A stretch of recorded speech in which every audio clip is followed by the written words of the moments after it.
messieurs, bonsoir. Bienvenue dans votre magazine En toute vérité. Ce soir, nous avons l'honneur de recevoir monsieur Thierry Moukelekele. Il est kabyliste. Bonsoir, monsieur Thierry.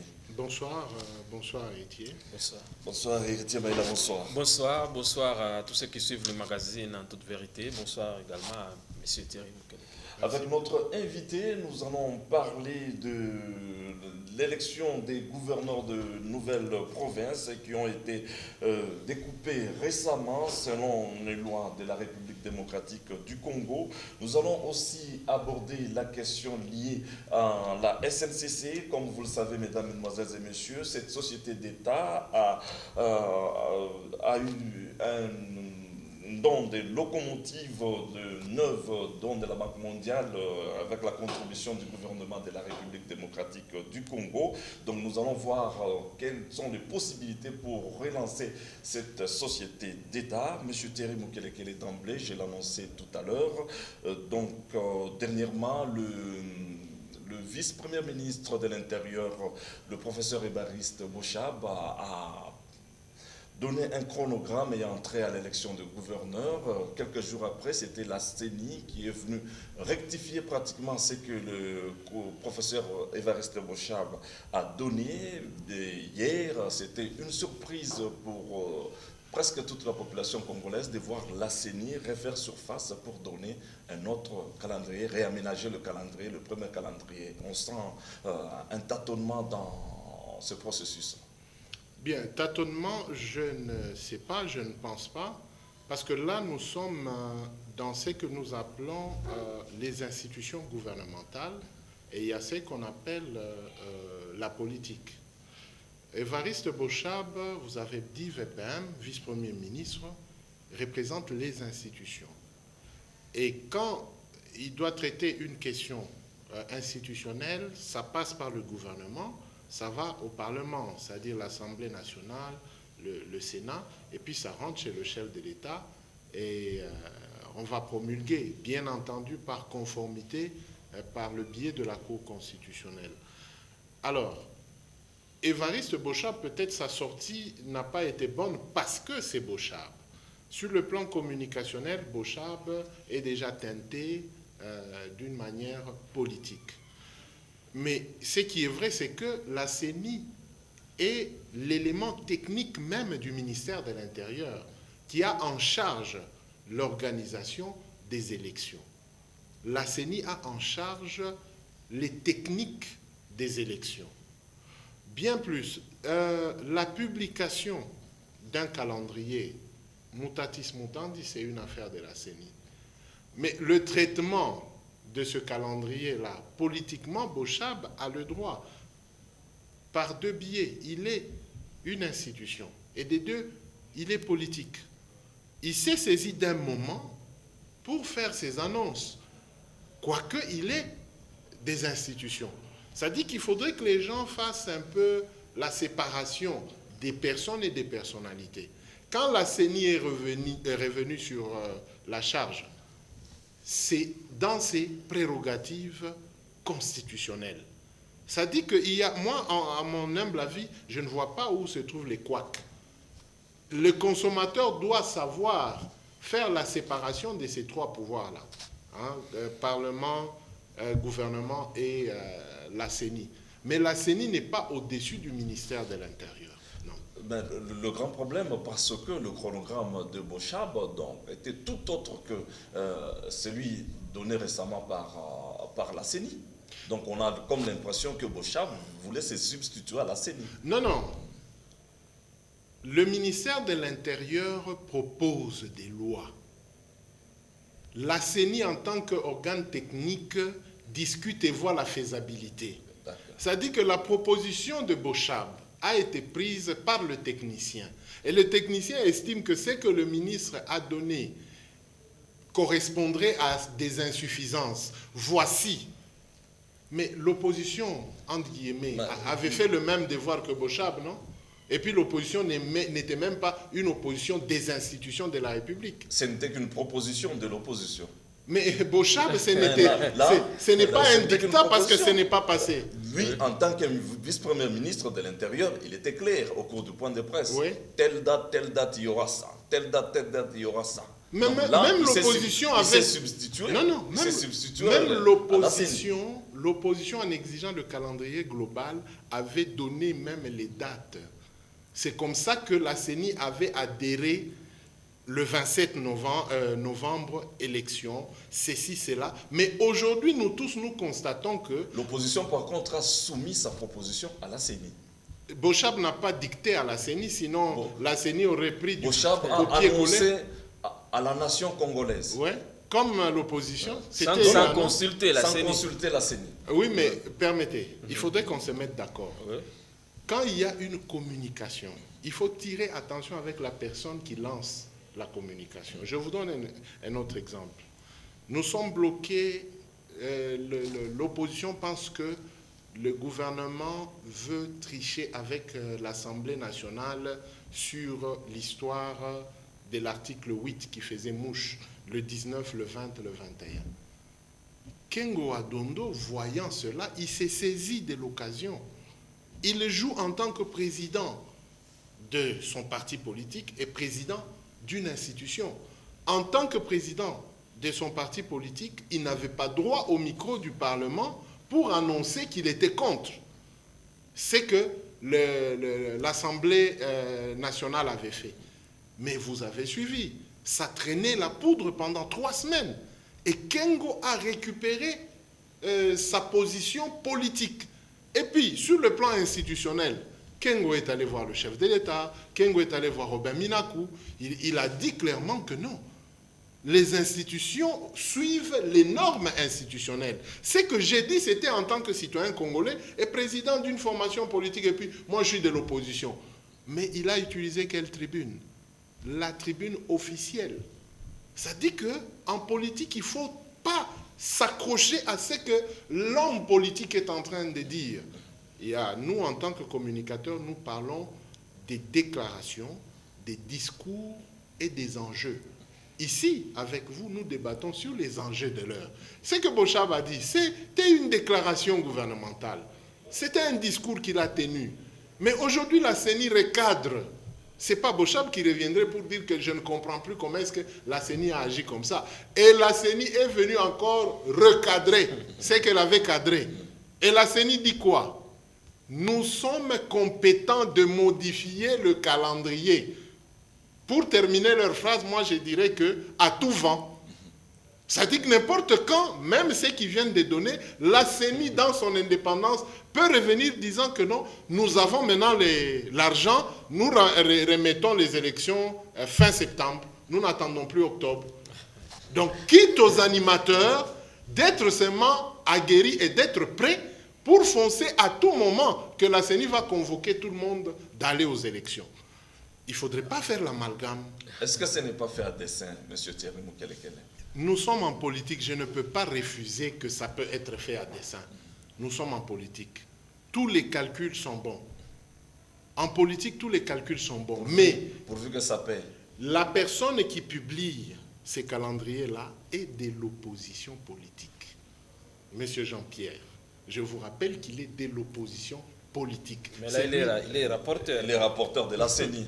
Mais il provient de quel composant? Et puis la CENI, si c'était Malou Malou, on aurait dit que c'est le chef de l'État qui a dit à Malou Malou. Indépendant, donc on n'engage pas sa famille politique là-dedans. Ah d'accord, parce que c'est Jean-Pierre, on n'engage pas sa famille politique. Mais si c'est Malou Malou, on aurait dit que c'est le chef de l'État qui instruit Malou Malou. C'est Kabila qui a écrit ces chronogrammes-là, il a donné à Malou Malou. Est-ce que Kabila a donné à Jean-Pierre? Il faut demander à Jean-Pierre aussi. Si Kabila ne lui a pas donné ces chronogrammes. C'est peut-être son chef qui lui a donné ça, le vice-président de la CENI. Il vient de la majorité présidentielle. Mais tout à fait, qu'on se mette d'accord. Lui, il peut faire comme le monsieur de la CENI du Burundi ou même de Côte d'Ivoire. Il prend son avion, il s'en va. Comme ça, tout le monde dira qu'il y a un problème. Mais s'il revient à la télé pour lire le calendrier pendant qu'il est de l'opposition, donc ils se sont bien entendus sur les 13 à l'Assemblée.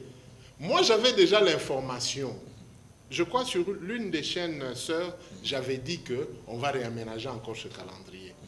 Je pense que si votre confrère nous suit ce soir, il se dira que Mukelekele nous avait dit ça. Comment est-ce que nous arrivons à comprendre? Quand vous prenez le temps d'analyser les choses, comment est-ce que ça se déroule, nous déduisons que ce qui se passe, c'est impossible. Mais en politique, on ne peut pas laisser aller l'impossible, parce que l'impossible crée l'incident. Et quand il y a incident, il y a débordement. Et quand il y a débordement, c'est la population qui est touchée, qui peut ne pas comprendre. Et quand la population ne comprend pas, nous vivons Burundi, Burkina Faso et autres. Mais il y a des mécanismes communicationnels que les politiques placent pour ramener les gens dans un cadre où tout le monde va constater. Oui, alors, M. Mukelekele, je vous ai bien suivi, puisque vous aimez qu'on puisse parler communication. Alors, sur le plan communicationnel, entre le ministre Bochab et la CENI, est-ce qu'on peut dire finalement que le ministre Bochab est sorti diminué? Non, il n'est pas sorti diminué. Il est tuteur de la CENI. Il est tuteur. Il a donné responsabilité à la CENI. Bochab, c'est lui qui représente le gouvernement. La CENI est sous tutelle. Dans quel sens, monsieur? Parce que la CENI est quand même indépendante. Si oui, elle est sous tutelle du ministère de l'Intérieur, là, oui, il va perdre son indépendance. Non, attention. Être placé sous tutelle ne veut pas dire que vous n'avez pas le contrôle de la situation. Le CNDH et les autres choses qui sont nées, je crois que le CNDH est sous tutelle du ministère de la Justice. Le truc des magistrats, c'est sous tutelle du ministère de la Justice. Mais c'est en toute indépendance qu'ils doivent travailler. Ça dit que le ministère n'a pas ou n'a plus, comme en son temps, à interférer, mais à un avis. Et la Constitution ne prévoit même pas que le ministre a le droit de veto comme le chef de l'État. Non. Le ministre a un avis à émettre qui peut ou ne pas être compris, tel que le calendrier. Le ministre a émis son avis qu'il nous faut ça, mais l'organe technique en étudiant a sorti un calendrier et puis est venu rebiffer l'autre calendrier pour sortir. Le ministre ne va pas passer à la télévision pour contredire encore la CENI. Mais le comble, c'est que tout se passe quand même à la télévision. C'est une communication. Et sur le plan communicationnel, c'est une communication. Il y a un message qui est passé. Oui, mais le peuple est en train de comprendre que Bochab, c'est un politicien de la majorité et du PPRD. Si lui veut faire passer un message, oui, peut-être les gens du PPRD vont bien l'accueillir, mais pas ceux des autres. Mais la CENI qui veut jouer le central, elle est revenue à la charge 2 fois. Et tout le monde maintenant devra se rallier à ce que la CENI vient de dire. Même Bochab va se rallier. Alors, à ce que la CENI est-ce que le message là du ministre Bochab ne veut pas dire qu'il y a eu précipitation des choses? Il voulait juste précipiter. Non, un politicien saisit la balle au bon. Oui. La balle était dans les airs et le ministre Bochab l'a saisie. Peut-être en relançant, la CENI a bien contrôlé, a récupéré la balle. Elle a maintenant le contrôle de la balle. Moi, je ne vois pas de problème. Nous sommes en politique. Les gens qui s'attachent plus à Bochab mettent beaucoup de temps. Ils perdent leur temps. En politique, quand on est dynamique, ce qui s'est dit hier, demain ou aujourd'hui, ça peut revenir autrement. Je vous donne un autre exemple. Ban Ki-moon a condamné Nkurunziza. Non, il ne faut pas faire ça, il faut renvoyer. On a renvoyé du 15 au 21. Et puis on demandera encore à Nkurunziza de ne pas le faire. Mais Nkurunziza tient les élections le 21. À la fin de la journée, Ban Ki-moon dit que les élections se sont passées paisiblement au Burundi. Ban Ki-moon, c'est qui? Les Nations Unies. Ça dit que tout ce qui s'est dit avant Ban Ki-moon doivent se taire. Voilà en politique. Et déjà, l'Union africaine prend déjà position. Il y a ceux-là qui étaient sur Internet, on montre au Burundi où on dit que les militaires entrent dans des maisons pour aller imposer à nos frères burundais d'aller voter. Mais il y a un coin au Burundi où il n'y avait même pas de policiers. Ce sont les populations qui sont allées voter. Sur 3 800 000 électeurs, les élections se sont passées à plus de 75%. Est-ce que vraiment les 75% ont été exigés par l'armée burundaise? Voyez-vous, ça dit qu'en communication, nous devons tirer attention. Et nous devons être souples chaque fois qu'il y a une communication. Dernier exemple captivant. Oui. Tshisekedi s'autoproclame président de la République le 9 décembre 2012. Mais il y a 2 mois, il a dit que nous sommes en crise. Mais dans toute politique du monde, toutes les grandes crises se sont résolues par le dialogue. On lui dit, mais vous venez de vous contredire. Le leader Sphinx a dit quoi? En politique, on ne se contredit pas, on se redit. En Swahili, on dit kusemulula. Mais maintenant, pour ceux-là qui avaient un cœur tel que Tshisekedi va en découdre avec Kabila, aujourd'hui, ils sont à l'hôpital, ils ont un problème cardiovasculaire. C'est en politique. Est-ce que, M. Thierry Mukelekele, tout ça, comme je le disais tantôt, ce n'est pas fait à dessein? Est-ce que nous ne sommes pas en train d'aller tout droit vers un glissement? Bien, le terme glissement est venu après. Parce que nous trois, tels que nous sommes là, nous avions traité ce problème. Sur le même plateau. Exactement. Et moi, je vous avais dit que Kabila dépassait 2016.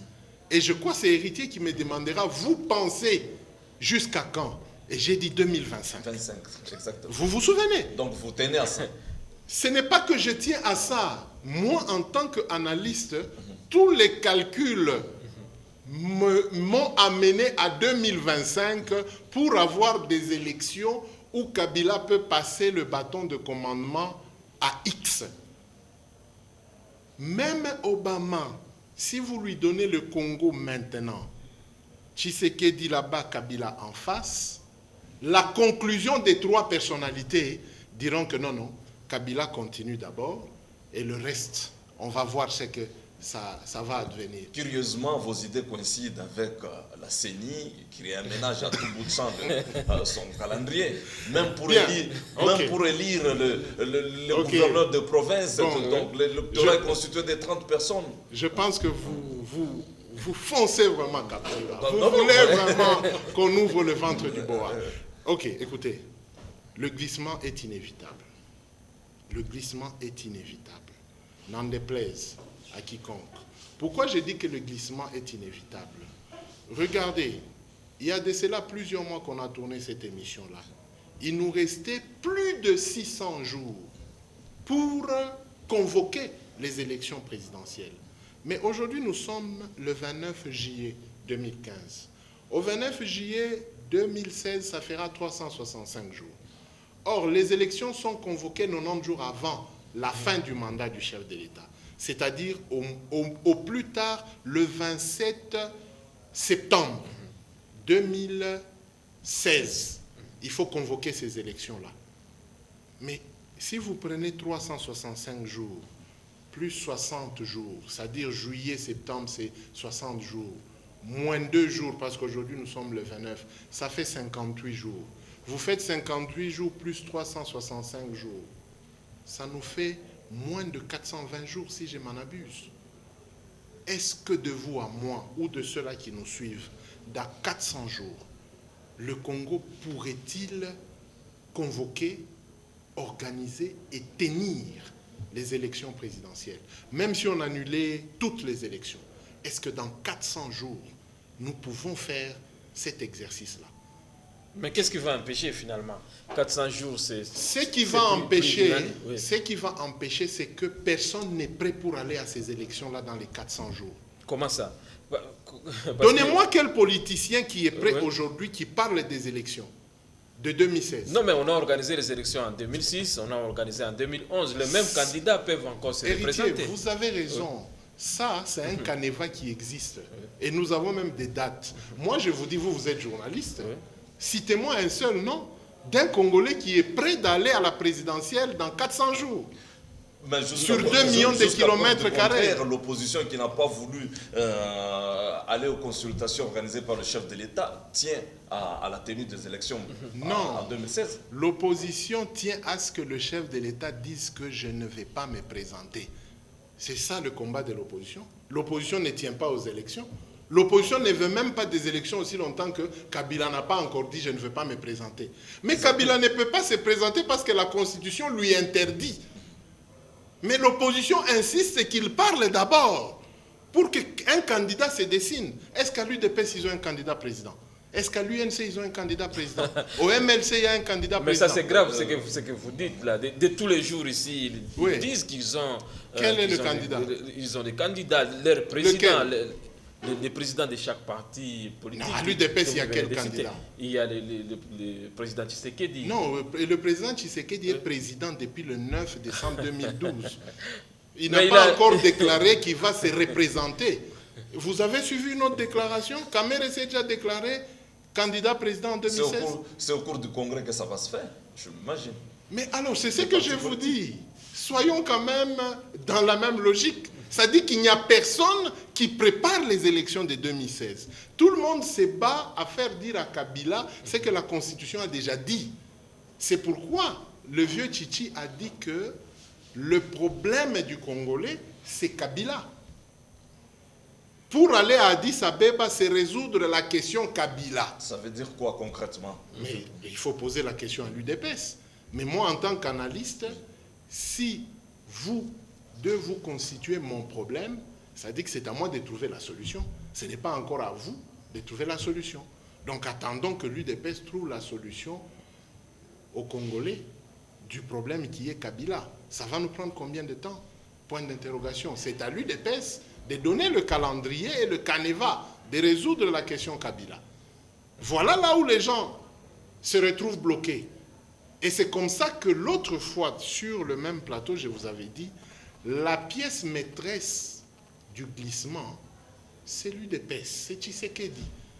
Aussi longtemps qu'il n'a pas encore donné aux Congolais la réponse sur la question Kabila, nous attendrons encore. Donc le glissement ne dépend pas de Joseph Kabila.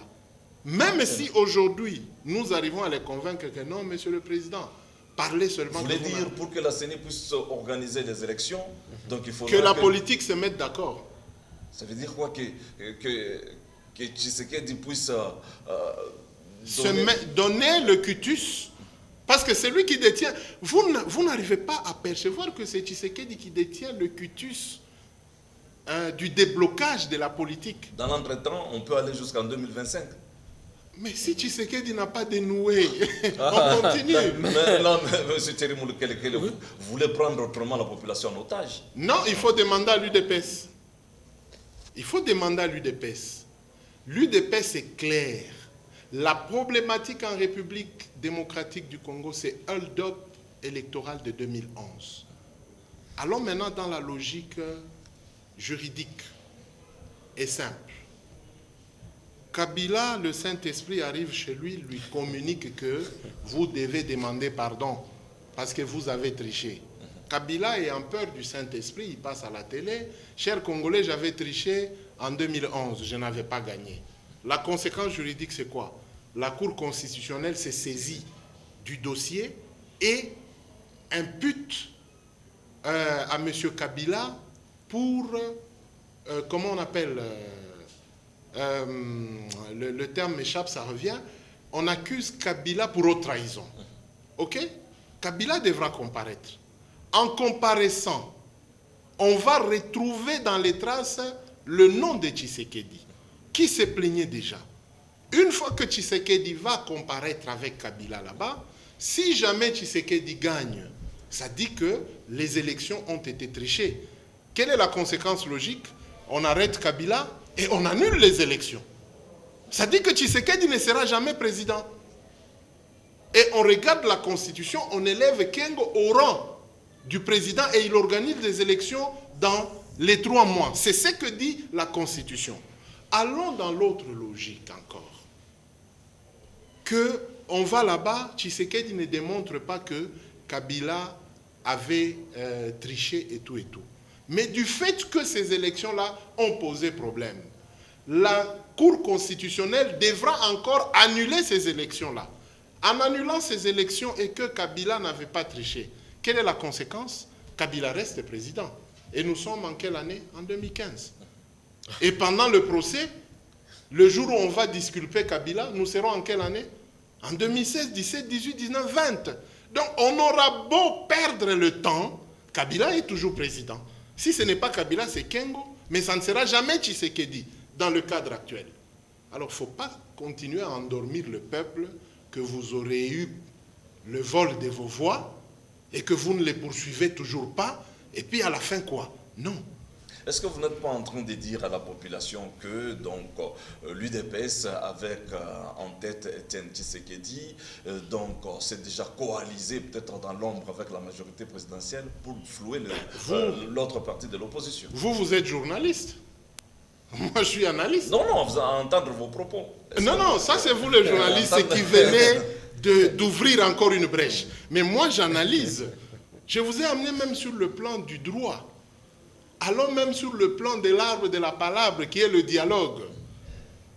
Cette fois-ci, j'espère que Tshisekedi ne va pas refuser de discuter avec Kabila, parce qu'il a dit que c'est Kabila qui est le problème. Au terme du dialogue, Kabila dit, papa, j'accepte que j'avais triché. Il ne va pas dire, papa, prends ma place. On doit trouver un canevas pour arranger cette situation. Bon, mon fils, comme vous aviez triché, qu'est-ce qu'on fait? Non, papa, c'est à vous de dire. Il ne va pas dire aux Congolais que non, il avait triché, moi je prends sa place. Non. Ok, organisez alors des bonnes élections. Si le dialogue donne l'autorisation à Kabila d'organiser les bonnes élections, il ne va pas le faire dans 400 jours. C'est pourquoi Né Mwanasemi dit ceci. Il nous faut une transition. Ne tournez pas autour des mots glissement et tout. Ce ne sont pas des mots graves. Le mot clé, c'est la transition. Pour Né Mwanasemi, la majorité prend la présidence, l'opposition prend la vice-présidence, la société civile prend le gouvernement. On ne touche pas au Parlement. Mais la diaspora congolaise réagit en disant que non. Cette fois-là, il faudrait que la société civile de la diaspora prenne le gouvernement, parce que la société civile en République démocratique du Congo a animé dans plusieurs institutions. Alors, qui glisse? Ou qui fait glisser Kabila? C'est lui ou c'est l'opposition? Né Mwanasemi, ce n'est pas un petit monsieur. C'est le Bas-Congo qui vient d'ouvrir clairement le glissement. Et Né Mwanasemi était clair. Nous allons glisser et faisons un glissement collectif. On le suspecte d'être un pion de la majorité. Mais c'est le même Kabila qu'on suspectait d'avoir tué les gens de Né Mwanasemi. Mais comment est-ce que quelqu'un qui a tué, et puis vous venez... C'est en politique, comme vous l'avez dit, tous les calculs sont bons. Né Mwanasemi a bien calculé aussi, il a évalué, il a vu s'il engageait le combat, même un combat physique, il a fait ses calculs et il a trouvé que c'était inutile encore de faire tuer nos frères du Bas-Congo. Je vais vous dire ouvertement, l'erreur de l'opposition, vous ne pouvez pas renverser quelqu'un qui s'est installé et qui a fait 15 ans au pouvoir, dont une armée va démonter en puissance. Le dialogue est nécessaire pour voir la voie des sorties. Au cas contraire, j'ai toujours dit à l'UDPS, prenez les armes, chassez Kabila si vous avez la force. C'est ça. Mais quand vous allez à une table de négociation, c'est pour faire des concessions. Il n'existe jamais de table de négociation où l'autre dit « ôte-toi que je m'y mette » et l'autre part. Non. Le dialogue, c'est tout droit vers le glissement. Aujourd'hui, l'armée n'est plus l'armée d'il y a 10 ans. Non. Aucun mouvement subversif ne peut tenir pendant longtemps, actuellement. Tous ces politiciens-là ont déjà calculé, qu'ils soient de la majorité ou de l'opposition. Ceux-là qui concordent, qui composent avec les gens de l'Est et tout, on embrouille Goma, on embrouille Lubumbashi. Maintenant, ils ont déjà leur calcul. Ils se disent, c'est inutile de verser les sangs, allons au dialogue. Qui ont donné le cutus à Kabila de dépasser 2016? C'est la même classe politique. Il est incapable que le chef de l'État organise tout ce qui se passe. En politique, quand vous commettez des erreurs, vous devez les assumer. Kabila fait comme le système d'une éponge. Vous voyez, quand vous prenez une éponge, vous jetez sur une flaque d'eau. Pendant la pluie, l'éponge aspire l'eau, n'est-ce pas? Et puis il y a le soleil. Toute la partie extérieure de l'éponge va sécher. Mais quand vous y passez, vous piétinez. Quelle est la réaction de l'éponge? Ça vous éclabousse. Et tout le monde constate que Alifinyanga, il est chiffon. Alipita, pas il est chiffon. Mais c'est ça l'opposition aujourd'hui. Quand vous accusez Némoana Semi, c'est parce qu'Anafinyanga chiffon. Quand vous accusez Tshisekedi, Anafinyanga chiffon. Tout le monde constate que non, Alifinyanga, pas il est chiffon. Ça, c'est quelle façon de concevoir les choses, M. Thierry Mukelekele? Non, en pédagogie, on dit que c'est... Clairement, vous voulez dire quoi? Que tout le monde est éclaboussé, donc nous tous, même au sein de l'opposition, la pluie nous a touchés. Il n'y a pas de saint. Oui, la pluie nous a touchés. Comment allez-vous vous justifier que Waouh Kouloubane, pendant que tout le monde constate qu'on a potopoto au Mikulu? Tu vas dire que non, j'ai piétiné les chiffons. L'homme n'a pas vu. Il constate que comme tu as de la boue, tu t'es mouillé. Tout le monde est mouillé. C'est pourquoi Némoine Nassemi parle du glissement collectif. Nous devons comprendre ce genre de choses. Potopoto et Komingi, tout le monde a déjà glissé. Il ne faut pas trop, vous risquez de trébucher. Quand vous trébuchez, vous vous fracturez. Alors, M. Mukelekele, est-ce qu'on doit prendre réellement les propos de Némoine Nassemi en considération, car lui-même il se propose comme étant vice-président? Bien, en politique, on s'est défini. Némoine Nassemi s'est défini par rapport à ce qu'il a dit. Mais dans les négociations, il peut ou ne pas tomber vice-président. Mais il a pris déjà l'envol. Alors c'est aux autres de voir comment calculer, soit le rejoindre, soit négocier avec lui pour dire que non, non, si toi tu devenais vice-président, ça va faire ça, ça. Au moins ta proposition, nous l'acceptons, mais nous proposons tel comme vice-président. Ok, quand lui passe vice-président, qu'est-ce que moi je gagne? Parce que chez Kabila, il a déjà gagné. Maintenant, ailleurs, qu'est-ce que vous me proposez? Nous sommes en politique. Jean-Pierre Bemba avait gagné chez Kabila, Tshisekedi avait gagné chez Kabila, Rouberois, Azaria, Zaïd Ngoma, tout le monde avait gagné parce que c'était clair. Si l'un d'entre nous passait président, il va prendre en charge les autres. Ce sont là les compromis politiques, ce sont là les conventions. Mais Jean-Pierre Bemba, ayant 300 hommes au Congo-Brazza, a voulu usurper leur compromis. C'est comme ça qu'il a organisé la guerre aux élections de 2006. Et souvenez-vous, les mêmes gens qui devaient se battre contre Joseph Kabila, ça c'est pour votre information, ce sont les éléments de la force d'autodéfense populaire que Mouzé avait recruté quand il était vivant et qu'il avait envoyé à l'Est. Quand il est mort, personne n'a rapatrié ces gens-là.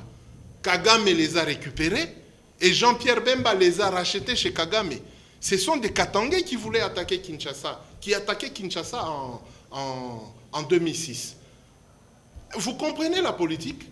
Joseph est le fils à Mouzé, mais les mêmes personnes qui travaillaient avec son papa, que son gouvernement, ses ministres ont abandonnés, Kagame les a vendus chez un autre Congolais qui est Jean-Pierre Bemba, et ils ont attaqué Kinshasa. Vous comprenez? Mais aujourd'hui, 15 années plus tard, cet exercice est difficile à être réalisé. C'est devenu très compliqué parce que tout le monde dans son état-major a déjà fait ses calculs. Et nous, en tant qu'analystes, ça nous plaît que nous allions dans la paix à ce glissement-là. Mais il faut bien communiquer aux Congolais. Monsieur Thierry Mukelekele, alors, que répondez-vous aux propos du président américain Barack Obama qui, en s'annonçant membre de l'Union africaine, que le président, surtout des États africains, doivent éviter de rester le plus longtemps au pouvoir, question de chercher à asseoir la démocratie dans leur pays? Ok. En communication, Obama devait dire ceci. Moi, en tant que président d'une grande puissance, je vais faire partir Nkurunziza dès mon retour aux États-Unis. 2, j'ai dit à Kabila de ne pas oser. 3, j'ai dit à Sassou Nguesso de ne pas oser. Mais quand le président américain prend une formule protocolaire, devez éviter, c'est-à-dire que vous leur laissez les champs. Vous devez éviter. Vous leur laissez les champs. Ce qui veut dire, aujourd'hui, le concert des nations, je l'ai dit même pour la République, a toujours des calculs. Obama a tapé la machine. Il est mandat finissant. Il disait qu'il devait venir se promener en Afrique, non? Après qu'il ait terminé ses 2 mandats. Mais comment allait-il se promener en Afrique? C'est toujours avec le même président, selon lui, qui tiennent à s'accrocher au pouvoir. Et puis, quel est le grand-père de Kabila qui a laissé à Kabila un pays stable? Quel est le grand-père de Kagame qui lui aurait resté un Rwanda stable? Les gens qui sont en train de stabiliser les pays, ce sont ces présidents. Donc nous devons nous battre. Si notre génération est dépassée pour être des présidents, battons-nous pour la génération à venir, pour accéder à ces fonctions-là et à ne pas retomber dans ce que nous faisons dans notre génération. Mon frère Captiva, ne vous détrompez pas. Les grands-parents d'Obama se sont bataillés 100 ans pour stabiliser les États-Unis d'Amérique. Il n'y a pas 35 ans que les États-Unis d'Amérique sont stables. Il n'y a pas 35 ans sur les 200 ans qu'ils disent. Et puis, leur stratégie, c'est quoi? La Constitution des États-Unis se joue sur la jurisprudence, pas sur les lois. C'est sur la jurisprudence. Parce que si vous lisez la Constitution des États-Unis, il y a ces articles-là de 1892 qu'on n'a jamais terminés. Ce ne sont que des amendements. Il se dit, si nous touchons à ces articles, il y a certains États qui vont se lever contre les autres États. L'Union européenne est en train de perdre face à une petite Grèce qui était en crise. Bientôt, là, il y aura un 2e pays qui va rejoindre la Grèce. Et il y aura un 3e pays. Et l'euro va perdre face au dollar américain. Et les Européens savent déjà que qui mène le combat, ce sont les Américains qui commencent à combattre l'euro qui est toujours au-dessus du dollar. Poutine a démontré aux Européens que vous allez vous casser la gueule. Mais aujourd'hui, punissant Poutine, c'est toute l'Europe qui s'est punie. 2 500 000 Européens n'ont plus d'emploi parce qu'on a sanctionné Poutine. Aujourd'hui, vous ne pouvez pas sanctionner Kabila comme vous sanctionnez un président du marché Lunsonga, non. Même Obama, en cherchant à sanctionner Kabila, il regarde, il pèse. Je ne veux pas vous dire qu'ils se disent, bon, Kabila, nous avions déjà dit que tu dois partir, mais on ne sait plus revenir, essaye d'arranger pour voir comment tu peux glisser. Ça, vous voulez parler des secrets des couloirs. Le fameux John Kerry, je chute par là, le fameux John Kerry, aujourd'hui il est ami au chef de l'État, non? C'est lui qui disait que vous êtes encore jeune, vous pouvez revenir. Mais leur amitié provient d'où? Donc en politique, nous ne devons pas suivre ce que les politiciens déclarent à vos micros. Non, non, c'est très grave. Et ce genre d'analyse que moi je pose, ça ne peut pas se faire aimer que ça soit à l'opposition. Martin Kobler, lors de son séjour ici à Lubumbashi, il était clair, la MONUSCO tient, les Nations Unies de manière globale, tient à la tenue des élections présidentielles en 2016. Mais j'ai dit, tenir, organiser, ne signifie pas que c'est mutatis mutandi. Tenir, c'est un vœu, il a émis un vœu. Mais Kabila avait émis aussi un vœu que la mission de stabilisation devienne une mission de développement. Les Nations Unies ont traîné les pieds. Mais aujourd'hui, on veut que la MONUSCO parte. Ils partent à bout de pas, mais ils devront partir. Parce qu'ils sont aussi dans le processus du glissement. La MONUSCO va être muée en une mission de développement pour glisser avec le gouvernement. Ah bon? Ouais, la MONUSCO va glisser. L'ONU va glisser. Ici, je suis avec vous, je vous répète. C'est un glissement collectif. C'est un glissement qui prend tout le monde. Les ambassadeurs ont déjà glissé. Vous entendez parler des ambassadeurs? Kobler risque de se casser la dent et de partir comme Roosevelt Gold. Ajouter dans les jours à venir, est-ce que vous pensez avec cet octroi, cette société d'État va se relancer? J'ai foi dans la SNCC parce que je connais nos parents cheminots. J'ai des parents qui sont dans cette société-là. Si on leur donne l'outil qu'on leur a présenté, parce que ça on a présenté, on n'a pas donné. Si on leur donne l'outil de travail, la SNCC va se remettre sur pied. De deux, si le chef de l'État et tout le gouvernement se mettent d'accord et tous les sociétaires en transport en commun se mettent d'accord pour canaliser les poids lourds sur les rails, je pense que la SNCC va se relever. Qu'on ait au moins des tracts qui nous amènent à manger, pas des tracts qui prennent des minéraux et qui sortent pour 2000 km. Non, la SNCC peut aller à l'Obito déposer à l'océan. La SNCC peut aller jusqu'en Afrique du Sud déposer encore de l'autre côté de l'océan. C'est par les mécanismes-là qu'on peut redémarrer la société. Donc on peut se réserver le transport des minéraux à la SNCC. À la SNCC. Les transports inter-villes des minéraux à la SNCC. Vous n'allez pas prendre les minéraux à Kalukuluku ici, vous les amenez à Kipushi. Autrefois, la Gécamine, c'était par rail. Et c'est comme ça que la SNCC gagnait autrefois. Et les étudiants, les militaires, prenaient les trains gratuitement. Pourquoi? Parce que les gros étaient transformés par des grosses sociétés qui n'étaient que la Gécamine et les succursales, qui donnaient beaucoup d'argent à la société. Et la SNEL, la Régie des eaux, nous qui sommes Gécaminards, on n'a pas connu les factures de la SN et de la Régie des eaux. Parce que la même société influait sur toutes ces sociétés. Ça dit qu'il est possible que la SNCC soit réhabilitée et que la SNCC paye le courant et que les factures du petit peuple soient revues à la baisse. Et que les réseaux domestiques, on les retourne dans les populations, les réseaux industriels, la SNEL les retourne dans les grosses industries. Ce n'est que par là que ça peut réussir. Mais si on nous présente, nous et nos parents, on nous présente les locomotives, et puis on ne nous les donne pas, à quoi est-ce que ça va changer? Rien du tout. Nous pensons en tant qu'Atangé cheminots qu'on nous donne. Les messieurs là ont parlé de béton et tout, mais qu'on nous les donne. On nous a dit qu'il y a 6 drésines, c'est-à-dire les petits trains qui arrangent les rails, mais qu'on nous les donne.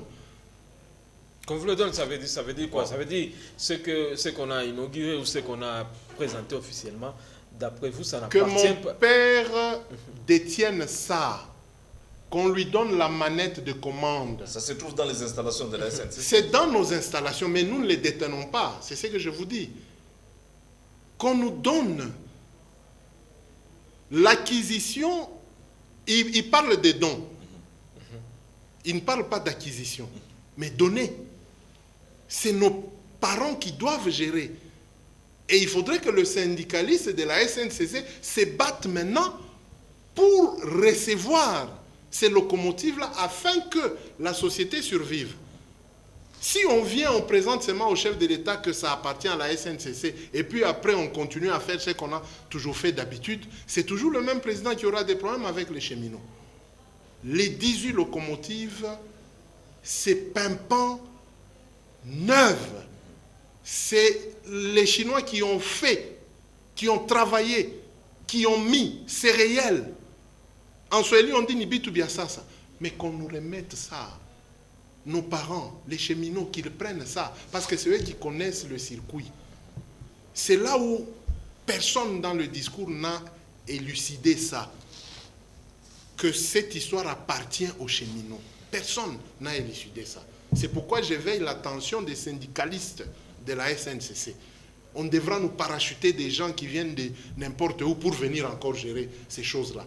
Quelqu'un qui n'a jamais vécu à Kamaramba ou là à Chamilemba, il vient, il commence à gérer. Non, non, ces choses-là, on doit les éviter. D'accord, M. Thierry Mukelekele, c'est bien entendu. Nous sommes à la fin de ces magazines. Pratiquement dans 10 secondes, nos téléspectateurs retiennent. Bien, dommage qu'on n'a pas parlé des gouverneurs, des élections, mais je place juste un mot là-bas.